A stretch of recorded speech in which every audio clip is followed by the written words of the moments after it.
we'll start the session with Dr. Rosanna Scutella.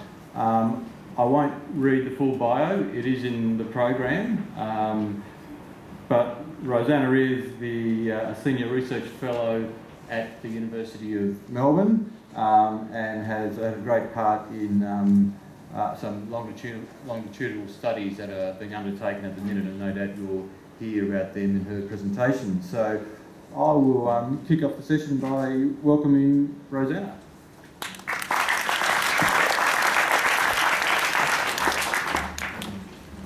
Thank you.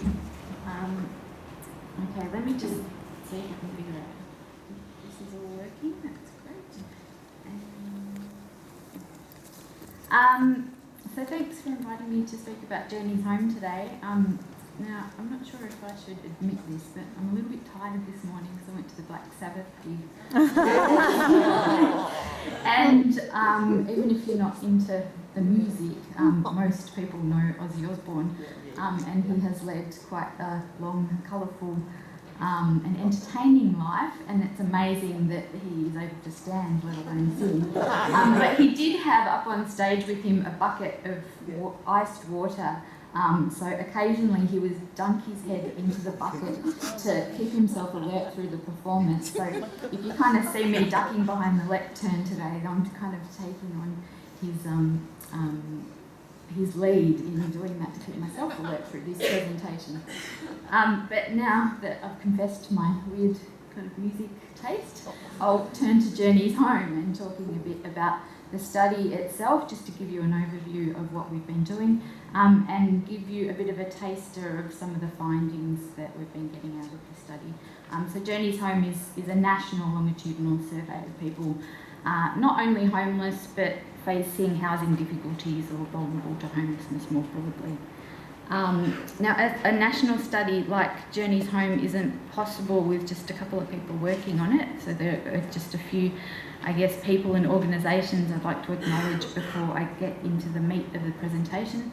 So FAXIA for commissioning the study, and the Australian Government for kind of earmarking funds for the study. We have quite a big research team over at the university that's been working really hard over the last couple of years to get this off the ground. Guy Johnson's part of the team, he's in the audience here. Also Roy Morgan Research, who's the fieldwork company that's interviewing people. And we had a technical reference group that was composed of people from government, not-for-profit sector and academia. I think I saw Shelley, she was a member of our technical reference group. So thanks to them as well. So just to give you some background as to how Journeys Home came about in the white paper that the government developed back in 2008 when Rudd was the PM. And in this white paper there was a clear acknowledgement that there was kind of a limited evidence base around nationally representative information on people's pathways into and out of homelessness in Australia. So they developed the National Homelessness Research Agenda to improve the evidence base here. And one of the particular features of the research agenda was that there would need to be a national longitudinal survey of people vulnerable to homelessness. And this recognised that the information that we have available through data sources like the census are limited because they provide only information about point in time homelessness, don't really give you any information about durations of homelessness or anything like that. And even though there was longitudinal data available, that most of this was based on small, not representative kind of samples or group-specific kind of studies focusing on one particular subgroup of the population. The administrative data that is available through the specialist homelessness services is large scale, but again, it's group specific. It's only it only includes information on people that are using those services, not a broader kind of representation of people who are homeless or at risk of homelessness. So here are some of the selected research questions that the government and us want to be able to answer through using the data. I won't go through all of them, but they're basically all about, you know, looking at causes and consequences of homelessness and what factors determine people moving into homelessness and what helps them moving out of homelessness. So just an overview of the design features of the survey. When I prepared this presentation, we, with Wave 4 infield at the moment at 6 monthly intervals, but luckily the Minister announced yesterday that, that they are going to fund us for another 2 waves, so it's now going to be a 6-wave panel. And we did a pilot before we started the first wave. The sample, and I'll talk a little bit more about the population that the sample is based on in a minute, but the sample is stratified by region and it's clustered around 36 locations in Australia where concentrations of homelessness are higher. Because we're resource constrained, we can't go into every kind of area in Australia. And it's comprised of 3 subsamples, which I'll talk a bit more about in a sec. And initially we issued about 3,000 cases to field, and we got about 1,800 responses to that, but I'll talk a bit more about that in a second too.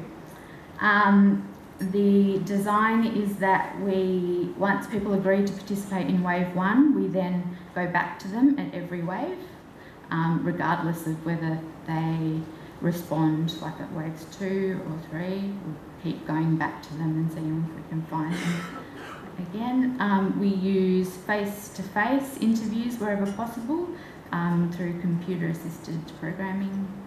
Not sure what the I stands for. Programming interviewing, CAPI interviews, wherever possible. As we progress with further waves, we're relying on phone interviews more and more because people are moving outside of our in-scope areas, so we can't send interviewers out everywhere, so we're relying on phone more and more. And we pay people $40 in cash. We hand over the cash as soon as they've agreed to participate. We do it by phone, then we have to send them a check, so it's a bit more cumbersome if it's a phone interview. The average interview length in the first wave was about an hour. We asked all this detailed information about their histories. In further waves, it should have been about 40 minutes, but it's kind of dropped back to under 35 minutes in wave 4.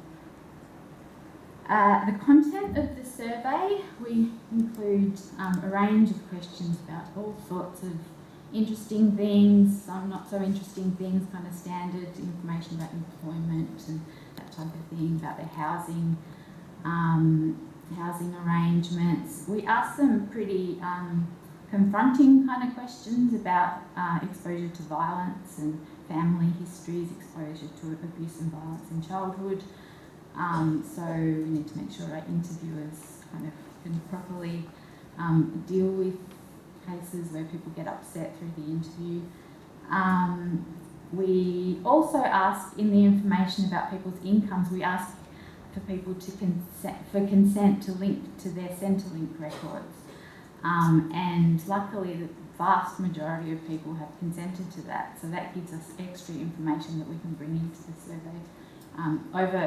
At the moment, I think we've got about 94 or 95% of respondents have given us consent to link into their records, which is great, and that helps us with tracking as well. So a bit more about the population. So the challenge that we faced is that we wanted a kind of broad representation of people who are homeless to begin with, and also people who might kind of tip in and out of the homeless population. But a general population survey isn't going to do this. You'd only end up with like a tiny sample within that face those kinds of risks.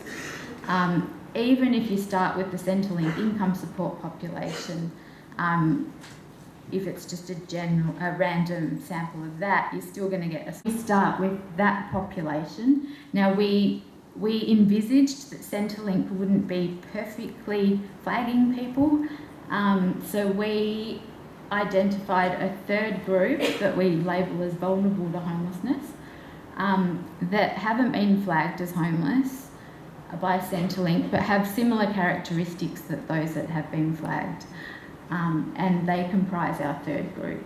And then we pretty randomly select, we kind of cluster people and then randomly select people in these three groups, with the initial aim that we'd end up with roughly the same amount of people in each group. So this slide summarises the response outcomes for the first three waves, and they've been really good. It was this was all a big black box to us when we started, so it was a risky project to kind of start with. But things have gone really well. So the things to take out of this are that the wave 1 response rate was about 62%. In wave 2, we managed to keep 92% of people that were in scope, once you account for people going into prison or, unfortunately, people dying.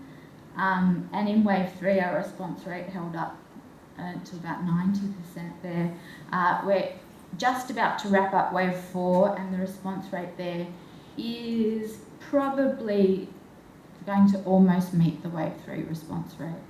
Will probably be a little bit lower than that.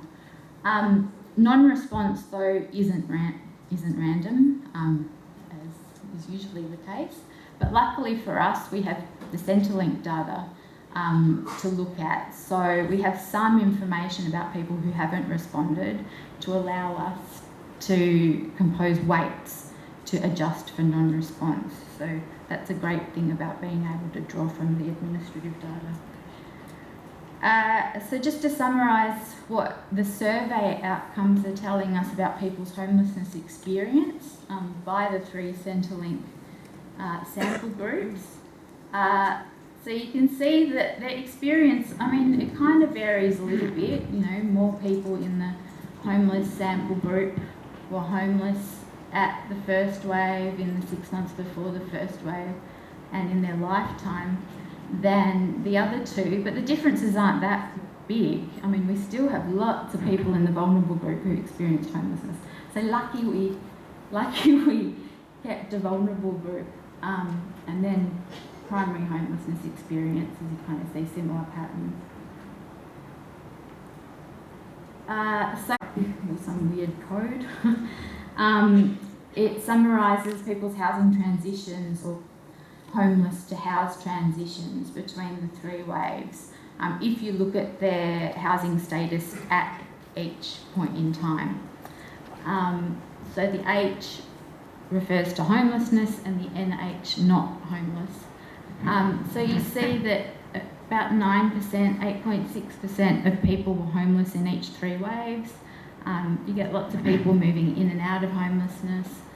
About 57% were not homeless in any of the three waves, and some of these are in marginal housing, not in stable housing necessarily. Now, the thing that this kind of analysis hides is that lots of people move in and out of homelessness in between the survey periods. So we collected an accommodation calendar from people, so we were able to identify when they were moving in and out of homelessness in between survey periods. So we've started analysing that information. It's quite messy, so it's taking us a little bit of time to get on top of it and to kind of clean it. But this slide summarises what we're getting out of that information. And we're using kind of more detailed information about how long people have been homeless over the entire survey period, Journeys Home, to develop a typology of the homeless. So we use cluster analysis to group people based on two dimensions, on the proportion of time that they've spent homeless over the survey period, and the number of times that they've moved, to group people. And we identify about 4 groups. It's kind of hard for me to point to this and speak into the microphone at the same time. So the cluster analysis identifies 4 groups. The first is those in stable housing, so they don't spend much of the survey period in homelessness and they don't move much, so they're clearly stable. The second group identified are those who are homeless most of the time, but they're pretty stable, they don't move around much. After closer examination of those 2 groups, we've discovered that it's comprised of 2 very different groups. There's one group that are mainly staying with friends and family through the whole period, and then there's another group who are mainly in tertiary homelessness, so mainly staying in boarding houses, but also,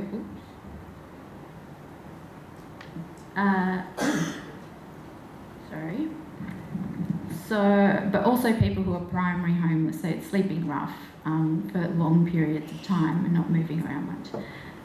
The third group are those that experience some homelessness, kind of about half their time homeless, and they move around a bit.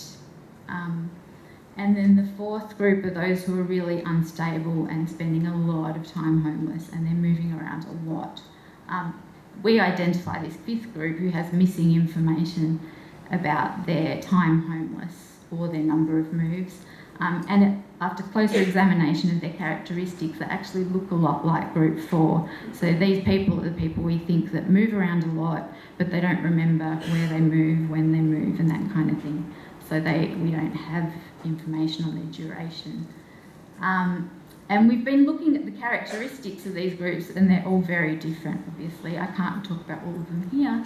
I've just presented the difference in the average ages of each of the groups, and they're clearly different. Those in the stable homeless, staying with friends and family, are the youngest. Those in the stable homeless, mainly staying in boarding houses, are the oldest, which probably accords with your experiences of people. So I don't really have any firm conclusions at the moment because all of this is work in progress, but just to conclude here, you can see that Journeys Home is beginning to trace the dynamics of homelessness in Australia. We're finding that these dynamics, surprise, surprise, are very different for different people, and it's becoming clear that the needs of these different groups are very different as well. Also, we've been looking at their service usage patterns, and all of this kind of information will come out in our next research report, which will be out in kind of July, August this year. But spoiler alert, their service usage patterns are very different too, so it's quite interesting looking at that. So just in closing, there is huge potential in Journeys Home to add to the limited kind of national evidence base in Australia. The data is going to be made available very, very soon. We're just finalising everything with Faxia at the moment. When it does, all of the information will be up on our website. We also have all the research reports and publications coming out of the study up on the website as well. So if you'd like some further information, it's all there. So thank you. I'm sure I went over time there, so I'm sorry about that.